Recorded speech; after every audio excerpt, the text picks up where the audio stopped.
So we've been watching the number of cases that we've had very carefully since the 1st of September, and we do feel that the time is right to start that easing of restrictions to enable us to start living with and beyond COVID, which is why we've made the announcement regarding the changes to the definitions of close contacts and who we require to self-isolate.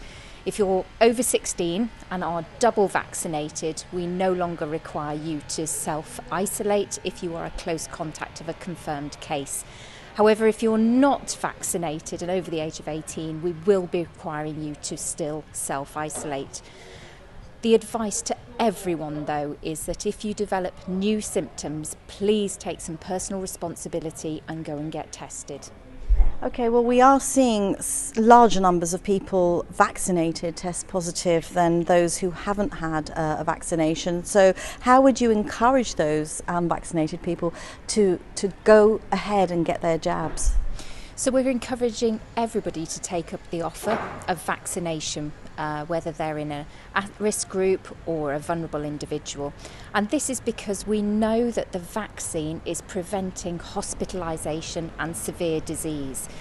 We have good evidence that that link between infection and hospitalisation has been dramatically reduced. So I would encourage anybody, if you are offered the vaccine, please take up that offer.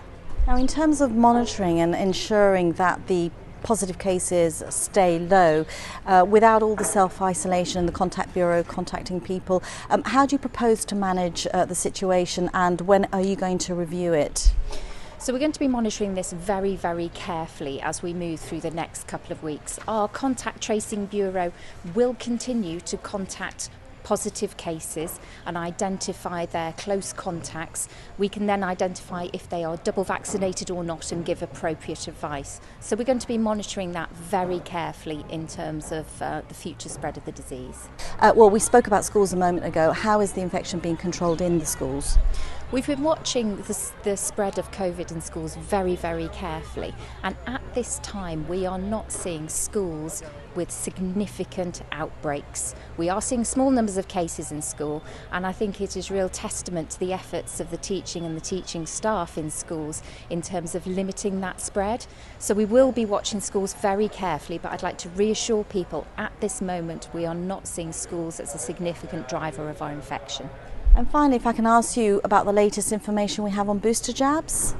So we are awaiting deliveries from the UK, and once deliveries have been received, we will be launching our booster campaign specifically for the over 50s and those in at-risk groups.